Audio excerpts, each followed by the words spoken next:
அந்த சிரிப்பை பாருங்கயா. தலைவர் மூஞ்சில் இப்படி சிரிப்பை பார்த்து எவ்வளோ நாள் ஆச்சு. கமலஹாசன் அவர்கள் எம்பியாக செலக்ட் செய்யப்பட்டிருக்கிறார் அப்படின்னு சொல்லும்போது வேற லெவல் சம்பவங்க. ராஜ்யசபா எம்பி அப்படின்னு சொல்கிறது மக்கள் நீதி மையம் அப்படின்னு சொல்கிறத விட திமுகவினுடைய ஒரு கட்சி அப்படின்னு சொல்லிட்டு இருக்காங்க.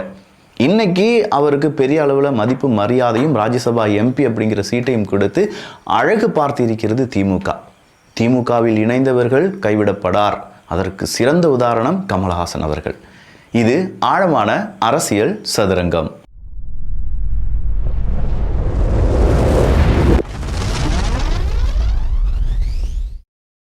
திமுகவில் இணைந்தது அப்படின்னு சொல்றதை விட மக்கள் நீதி மையம் திமுகவில் கரைந்தது அப்படின்னு சொல்லலாம். இதே மாதிரி கரைந்த கட்சிகள் ஏராளம் இருக்கு. அதில் முதல் இடத்தில் இருப்பது மக்கள் நீதி மையம், இரண்டாவது இடத்தில் இருப்பது விசிக, மூன்றாவது இடத்தில் இருப்பது மதிமுக, நான்காவது இடத்தில் இருப்பது சிபிஐஎம் அப்படின்னு சொல்லலாம். பட் சண்முகம் அவர்கள் பேசின பேச்சுக்கள் கண்டிப்பாக திமுகக்கு எதிரானது கிடையாது. அது மக்களுக்கானது. மக்களுக்கான குரலாக சண்முகம் அவர்கள் ஒலித்திருக்கிறார்களே தவிர திமுகவை எதிர்க்க வேண்டும் அப்படிங்கிறது சண்முகம் அவர்களுடைய பேச்சில் இல்லவே இல்லை அப்படின்னு சொல்லி இன்னைக்கும் சண்முகம் அவர்களுக்கு ஆதரவான திமுகவினுடைய குரலை நம்மளால பார்க்க முடியுது. சரி, இவ்வளோ விஷயங்கள் நடந்துட்டு இருந்தே கேட்பா, அதிமுகவினுடைய ஐடிவிங் என்னப்பா செஞ்சிட்டு இருக்கீங்க அப்படின்னு கேட்டா, அதிமுகவினுடைய ஐடிவிங் ஒருத்தர் கட்டி போட்டிருக்காருங்க அப்படின்னு சொல்லி சவுக்கு சங்கர் சொல்ல, அதெல்லாம் எப்படி எங்கள் ஐடிவிங்கை கட்டுப்படுத்த முடியும்? ஒவ்வொரு மாவட்ட நிர்வாகிகள்லாம் எடுத்து பார்க்கும்போது அவங்களுக்கு பிடிச்ச நபர்களை தான் ஐடிவிங்கில் போட சொல்கிறாங்க. அப்போ ஐடிவிங்கினுடைய தலைவர் என்ன செய்வார் அப்படின்னு சொல்லி இன்னொரு கருத்தையும், ஏகப்பட்ட குளறுபடிகள் அதிமுகவில் இருக்கிறது அப்படிங்கிறதையும் நம்மளால் உணர முடியுது. ஒரு ஐடிவிங்கை இவ்வளோ பெரிய ஸ்ட்ராங்காக வைக்க முடியாத அதிமுக எப்படி திமுகக்கு எதிராக வெல்ல போகிறார்கள்? கண்டிப்பாக இதே மாதிரி லட்சணத்தில் அதிமுகவினுடைய ஒவ்வொரு நகர்வும் இருந்தது என்றால் திமுகவை கிடையாது, திமுகவினுடைய குழந்தை பிறந்தாலும் அவங்களால வெல்ல முடியாது. அந்த அளவுக்கு ஆமை வேகத்துடன் சுழன்று கொண்டிருக்கிறார்கள் அதிமுகவினுடைய ஐடிவிங்கும் அதனுடைய ஒட்டுமொத்தமான செய்கைகளும். என்ன இருக்கு என்ன இல்லை அப்படிங்கிறத மக்களிடம் காண்பிக்க வேண்டிய ஐடிவிங் எதுவுமே நடக்காத மாதிரி அமைதிப்படை சத்யராஜ் மாதிரி அப்படியே உட்கார்ந்துட்டு இருக்கிறத பார்த்தா ஒருவேளை திமுகவினுடைய ஸ்லீப்பர்ஸ் எல்லாம் இருக்குமோ இவங்க அப்படிங்கிற ஒரு டவுட் வருது இல்லை? அந்த டவுட் தான் இப்போ பலருக்கும் வந்துட்டு இருக்கிறதா சொல்கிறாங்க. இல்லை இது ஸ்லீப்பர்ஸ் எல்லாம் கிடையாது, நாங்கள் எப்போவுமே இப்படித்தான் அப்படின்னு சொல்கிற வேறொரு கூட்டமும் இருக்குது.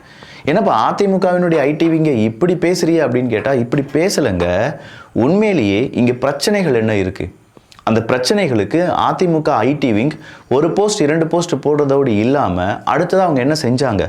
எதை அவங்க வைரல் பண்ணியிருக்காங்க? எதை அவங்க ட்ரெண்ட் அடிக்க வச்சுருக்காங்க? என்டிகே நினச்சாங்கன்னா இப்படிங்கிறதுக்கு முன்னாடி அவங்களால ட்ரெண்ட் அடிக்க வைக்க முடியும். ஆனால் என்ன, இப்போ சமீப காலத்தில் என்டிகேவும் அதிகமாக ட்ரெண்ட் அடிக்கிறதுக்கு ஆசைப்படுறதெல்லாம் கிடையாது. அவங்களும் இப்போ வேறு மாதிரியான ஒரு அரசியலை தேர்ந்தெடுத்து போயிட்டு இருக்காங்க. அடுத்த திமுகவை பொறுத்த வரைக்கும் அவங்க பெய்டோ அன்பெய்டோ அதெல்லாம் நமக்கு தெரியாது, பட் அவங்க ட்ரெண்ட் அடிக்க வைப்பாங்க. பிஜேபியை பொறுத்த வரைக்கும் சென்ட்ரலாக இருக்கட்டும் ஸ்டேட்டாக இருக்கட்டும் அவங்களுடைய ஆதரவு அப்படிங்கிறது சென்ட்ரல் கவர்மெண்ட்லேருந்து இருக்கிறதுனால அவங்களாலையும் ஈஸியாக ட்ரெண்ட் அடிக்க வைக்க முடியும். ஆனால் அதிமுக சாதாரண கட்சி கிடையாது. ஜெயலலிதா அம்மா இருந்தபோது அதன் பிறகும் 2 கோடி எங்களுடைய உறுப்பினர்கள் இருக்காங்க அப்படின்னு சொல்லி மார்தட்டி சொன்ன ஒரே ஒரு கட்சி அதிமுக தான். அப்படிப்பட்ட கட்சியால் இளைஞர்களை கவர முடியவில்லை, இளைஞர்களை வச்சு ட்ரெண்ட் அடிக்க முடியவில்லை என்றால் அந்த கட்சி என்ன செய்து கொண்டிருக்கிறது? எப்போதுமே நாம் சொல்லக்கூடிய ஒரு வார்த்தை இருக்குது, சுய பரிசோதனை. நம்ம நல்லா இருக்கோமா இல்லையா, நம்ம நல்லது செய்கிறோமா இல்லையா, நம்ம அழகாக இருக்கோமா இல்லையா, கண்ணாடி முன்னாடி பார்க்கும்போது இந்த சுய பரிசோதனை அப்படிங்கிறத நம்ம செய்வோம். இந்த சுய பரிசோதனை மனித உடலுக்கு மட்டும் உரித்தானது கிடையாது. இந்த சுய பரிசோதனை ஒரு அரசியல் கட்சிக்கும் உரித்தானது. அந்த அரசியல் கட்சி இதை பற்றி யோசிக்கணும். யங்ஸ்டர்ஸை கவர முடியாமல் போனதற்கான காரணம் என்ன அப்படிங்கிறத பற்றி யோசிக்கணும். யங்ஸ்டர்ஸை கவர்றதுக்கு தான் என்டிகே இருக்காங்க. இப்போ தமிழக வெற்றி கழகம் வந்துருச்சு. இப்போ தமிழக வெற்றி கழகத்தை வச்சு இன்னொரு பஞ்சாயத்து ஓடிட்டுருக்கு. அது என்ன பஞ்சாயத்துனா, ஊரில் இருக்கக்கூடிய பாதிரியார்கள் எல்லாம் சேர்ந்து தமிழக வெற்றி கழகத்துக்கு ஓட்டு போடணும் அப்படின்னு சொல்கிற மாதிரியான விஷயங்கள் வெளிவந்து கொண்டிருப்பதாக சில நபர்கள் திமுகவை சார்ந்தவங்களே அவங்க செய்தியாக வெளியிடுறாங்க. அப்போ இந்த இடத்துல ஓட்டு பிரியுமா? எஸ், பிரியும். ஹிந்துக்கள் இப்போ மெஜாரிட்டியாக நிறைய பேர் பிஜேபிக்கு ஓட்டு போட போகிறோம் அப்படின்னு சொல்லி கிளம்பிட்டாங்க. அண்ணாமலை அவர்கள் வந்ததிலிருந்து, ஒன்றிய அரசாங்கம் அப்படின்னு சொல்லி இவங்க பேசினதிலிருந்து, ஹிந்துக்களுக்கு எதிராக ஏகப்பட்ட பிரச்சனைகள் உருவானதிலிருந்து நிறைய பேர் என்ன செய்ய ஆரம்பிச்சிட்டாங்க, ஹிந்துக்களாக இருக்கிறவங்க இனியும் நாங்கள் எல்லாருமே ஓகே தான், இல்லை நாங்கள் பிஜேபிக்கு தான் ஓட்டு போட போகிறோம், என்ன ஆனாலும் சரி அப்படின்னு சொல்லி அவங்க ஒதுங்கிட்டாங்க. இந்த பக்கமாக இஸ்லாமியர்கள் என்ன நினைக்கிறாங்க? பிஜேபி எந்த பக்கம் இருக்கோ அந்த பக்கம் நாங்கள் தலை வச்சு படுக்க மாட்டோம். எங்களுடைய ஓட்டு பிஜேபியினுடைய அலையன்ஸுக்கோ பிஜேபிக்கோ இல்லவே இல்லை. அதுக்கு எதிராக யார் இருக்கா? திமுக இருக்காங்க, திமுகவுக்கு தான் அப்படின்னு சொல்லி அவங்க அங்கே ஸ்டிக் ஆன் பண்ணிட்டாங்க. அப்போ இடையில இருக்கிறது யாரு? கிறிஸ்தவர்கள். மதத்தால் தானே இங்கே அரசியல் பண்ணிட்டு இருக்கீங்க. இது நடக்கலைன்னு நீங்கள் சொல்கிறீங்களா? எத்தனை கிறிஸ்தவ அந்த கூடங்களில் இவங்களுக்கு ஓட்டு போடுங்க போடாதீங்கன்னு சொல்லியிருக்காங்க? எத்தனை இந்துக்களுடைய கூட்டத்தில் இவங்களுக்கு ஓட்டு போடுங்க ஓட்டு போடாதீங்கன்னு சொல்லியிருக்காங்க? எத்தனை இஸ்லாமியர்களுடைய கூட்டத்தில் ஜமாத்தில் இப்படி ஓட்டு போடுங்க இப்படி ஓட்டு போடாதீங்கன்னு சொல்லியிருக்காங்க? இதுக்கான வீடியோ ப்ரூஃப் எல்லாரும் பார்த்துருப்பீங்க நான் நம்புகிறேன். ஸோ இப்போ கிறிஸ்தவர்களாக இருக்கக்கூடிய நபர்கள் ஜோசப் விஜய் அப்படிங்கிற பெயரில் இங்கே இருக்கக்கூடிய ஹிந்து முன்னணியாக இருக்கட்டும், அவங்கள என்ன சொல்கிறாங்க? ஜோசப் விஜய் அப்படின்னு சொல்லி அவரை அந்நியப்படுத்துகிறாங்க. பொதுவாக விஜய் அப்படிங்கிறது நியூட்ரலான பெயர், மதம் அப்பாற்பட்ட ஒரு பெயர், மதத்துக்கு அப்பாற்பட்ட ஒரு பெயர். அப்படிப்பட்ட பெயரில் ஜோசப்பையும் சேர்த்து இதற்காகவே இவங்க ஜோசப் விஜய் அவர்களை கிறிஸ்தவர்களாக சித்தரிக்கிறார்கள். அப்போ கிறிஸ்தவர்கள் என்ன நினைக்கிறாங்க? எப்படினாலும் சித்தரிச்சிட்டாங்க, அப்போ கண்டிப்பாக நாம் ஓட்டு யாருக்கு போயிட்டோம்? தமிழக வெற்றி கழகத்துக்கு போயிருட்டோமே அப்படின்னு சொல்லி அவங்களுடைய ஓட்டு அப்படியே தமிழக வெற்றி கழகத்துக்கு போகிறதுக்கான வாய்ப்புகளும் அதிகமாக இருக்குது.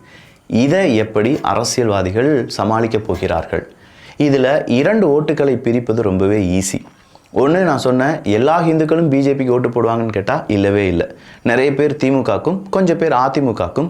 இனி அதிமுக நல்லா ப்ரெசென்ட் பண்ணுறாங்க அப்படின்னா நிறைய பேர் அதிமுகக்கும், கொஞ்சம் பேர் திமுகக்கும் ஓட்டு போடுவாங்க. வெகு சிலர் பிஜேபிக்கு ஓட்டு போடுவாங்க. அடுத்ததாக எந்த ஓட்டை பிரிக்கலாம்?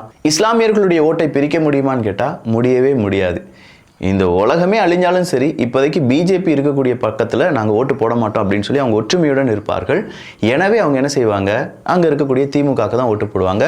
வெகு சிலர் அதிமுகவுக்கு ஓட்டு போடுறதுக்கான வாய்ப்புகள் இருக்குது. அதுவும் பிஜேபி இருக்குன்னு தெரிஞ்சால் ஓட்டு போட மாட்டாங்க. அடுத்ததாக என்ன நடக்கும்?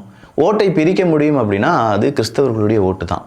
இந்த ஓட்டை எப்படி பிரிக்க போகிறாங்க அப்படிங்கிறதுல தான் இனிமேல் ஏகப்பட்ட உள்ளடி வேலைகளை செய்ய போகிறார்கள் அரசியல் கட்சிகள்.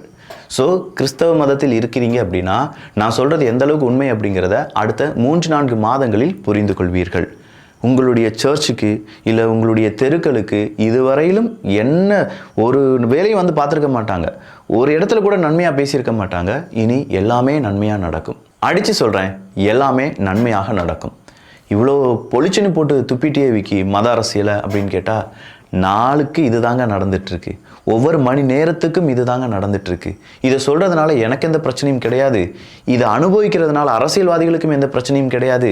இதை ஒத்துக்கொள்வதனால் சிலருக்கு வேணால் பிரச்சனை இருக்கலாம். ஆமாம், நான் இதை பார்த்து தான் ஓட்டு போடுறேன், இதை பார்த்து தான் நான் ஓட்டு போடுறேன் அப்படின்னு சொல்லி ஒத்துக்கொள்வதில் உங்களுக்கு சிக்கல் இருக்கலாம். ஆனால் இதுதான் நடந்துட்டுருக்கு அப்படின்னு சொல்கிறதுல எனக்கு எந்த சிக்கலும் கிடையாது. சும்மா அவர் சொல்கிறாரு அவங்க கூட்டணி எங்களோட வரத்துக்கு அதில் எத்தனை பேர் காத்துக்கிட்டு இருக்காங்க தெரியுங்களா?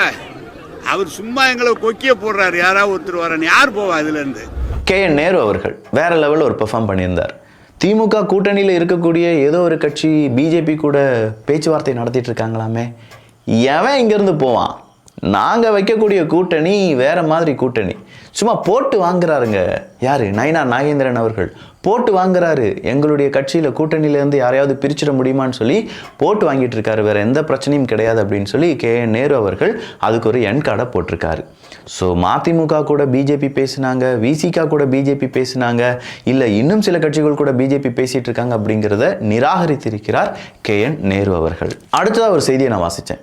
வேலூரில் லாரி பின்னாடியே ரோட்டில் ஓடிய விஜயபாஸ்கர் 15 கிலோமீட்டர் காரில் சேசிங், கண்ணெதிரே அக்கிரமம். கரூர் மாவட்டத்தில் அமராவதி மற்றும் காவிரி ஆற்றில் சட்டவிரோதமான மணல் கொள்ளையை அதிக அளவில் நடைபெறுவதாக எந்நேரமும் புகார்கள் குவிந்தபடியே உள்ளது. திருச்சி சரக டிஐஜி வருண்குமார் அமைத்த ஸ்பெஷல் டீம் மணல் கடத்தலில் ஈடுபட்ட 26 லாரியை சமீபத்தில் மடக்கி பிடித்திருந்தது. இந்நிலையில் கரூரில் மீண்டும் ஒரு பகீர் சம்பவம் நடந்துள்ளது. அதிமுக ஆட்சி காலத்தில் போக்குவரத்து துறை அமைச்சராக இருந்தவர் கரூர் MR விஜயபாஸ்கர். இவர் பிரகாஷ் என்பவரின் 100 கோடி மதிப்புள்ள 22 ஏக்கர் நிலத்தை அபகரிக்க முயன்றதாக புகார் அளிக்கப்பட்டது. தலைப்புக்கும் இதுக்கும் சம்பந்தம் இல்லைல்ல. ஒரு செய்தி சேனல் எப்படி ஒரு நபரை போர்ட்ரேட் பண்ணுறாங்க அப்படிங்கிறதுக்கான சிறந்த உதாரணம் தான் நான் அவங்க முன்னாடி காண்பித்தது. விஜயபாஸ்கர் அவர்கள் 15 கிலோமீட்டர் சேஸ் பண்ணி ஒரு லாரியை பிடித்தார் அப்படிங்கிறது டைட்டில். அதுக்கு கீழே அவருடைய மொத்த ஹிஸ்டரியும் போட்டிருக்காங்க. 100 கோடி ரூபாய்க்கு இவர் மீது வழக்கு பதிவு செய்யப்பட்டிருந்தது, அதன் பிறகு வழக்கு விசாரணைக்கு போனது, அதன் பிறகு அவருக்கான ஜாமீன், இப்படின்னு சொல்லி அது அப்படியே அதனுடைய வரலாறு வந்து கடைசி ஒரு பேராகிராஃபில் மட்டும் ஒரு லாரி போச்சு, அதை 15 கிலோமீட்டர் சேஸ் பண்ணி அவர் பிடிச்சாருப்பா அப்படின்னு சொல்லி போட்டிருக்காங்க. நான் என்ன கேட்குறேன்னா, எல்லா அரசியல்வாதிகள் செய்யக்கூடிய நன்மைக்கு பின்னாடி அவங்களுடைய ஜாதகத்தை இதே மாதிரி தெம்பும் திராணியுடன் ஊடகங்கள் இருந்தது என்றால் இப்படி போட சொல்லுங்க. மக்கள் அதை பார்த்து புரிந்து கொண்டு இப்போ செய்யக்கூடிய நன்மை என்ன அப்படிங்கிறத புரிந்து, முன்னாடி செஞ்சிருக்கக்கூடிய தீமைகள் என்ன அப்படிங்கிறதை அறிந்து அவர்கள் ஓட்டுகளை செலுத்துவார்கள். நான் ஏதோ சும்மாலாம் சொல்லலை. முன்னாடி செஞ்ச பல விஷயங்களை நம்ம மறந்துட்டு இப்போ செய்யக்கூடிய நல்லதை மட்டுமே எடுத்துக்கிறோம் பார்த்தீங்களா, இது தவறு. முன்னாடி அவங்க என்னெல்லாம் தவறு செஞ்சுருக்காங்களோ அதெல்லாம் நம்ம முன்னாடி காண்பித்து இப்போ செய்திருக்கக்கூடிய நன்மை நம்ம முன்னாடி காண்பித்தால் அதுதான் சரி. இதுக்கு நீங்கள் எவ்வளோ மதிப்பெண் கொடுக்குறீங்க?